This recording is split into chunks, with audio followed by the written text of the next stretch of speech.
बूढ़ा व्यक्ति अपने बहू बेटे के यहाँ शहर रहने गया। उम्र के इस पड़ाव पर वह अत्यंत कमजोर हो चुका था। उसके हाथ कांपते थे और दिखाई भी कम देता था। वो एक छोटे से घर में रहते थे। पूरा परिवार और उसका 4 वर्षीय पोता एक साथ डिनर टेबल पर खाना खाते थे। लेकिन वृद्धा होने के कारण उस व्यक्ति को खाने में बड़ी दिक्कत होती थी। कभी मटर के दाने उसकी चम्मच से निकलकर फर्श पे बिखर जाते तो कभी हाथ से दूध छलककर मेजपोश पर गिर जाता। बहू बेटे 1-2 दिन ये सब सहन करते रहे, पर अब उन्हें अपने पिता की इस काम से चिढ़ होने लगी। हमें इनका कुछ करना पड़ेगा, लड़के ने कहा।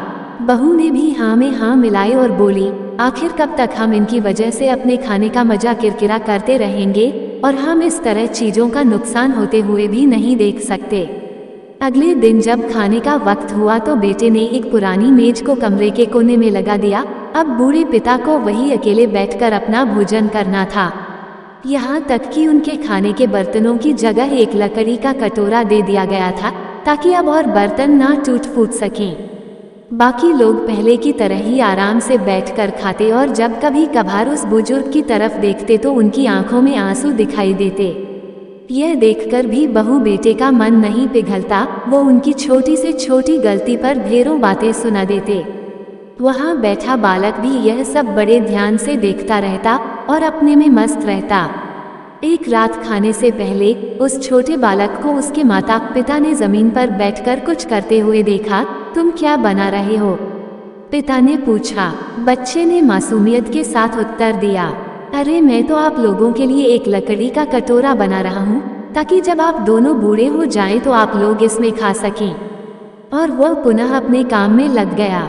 पर इस बात का उसके माता पिता पर बहुत गहरा असर हुआ। उनके मुंह से एक भी शब्द नहीं निकला और आंखों से आंसू बहने लगे। वो दोनों बिना बोले ही समझ चुके थे कि अब उन्हें क्या करना है। उस रात वो अपने बूढ़े पिता को वापस डिनर टेबल पर ले आए और फिर कभी उनके साथ अभद्र व्यवहार नहीं किया। दोस्तों, हम अक्सर अपने बच्चों को नैतिक शिक्षा या मॉरल वैल्यूज देने की बात करते हैं, पर हम ये भूल जाते हैं कि असल शिक्षा शब्दों में नहीं, हमारे कर्म में छुपी होती है। अगर हम बच्चों को बस ये उपदेश देते रहे कि बड़ों का आदर करो, सबका सम्मान करो और खुद इसके उलट व्यवहार करें, तो बच्चा भी ऐसा ही करना सीखता है। इसलिए कभी भी अपने पेरेंट्स के साथ ऐसा व्यवहार ना करें कि कल को आपकी संतान भी आपके लिए लकड़ी का कटोरा तैयार करने लगे।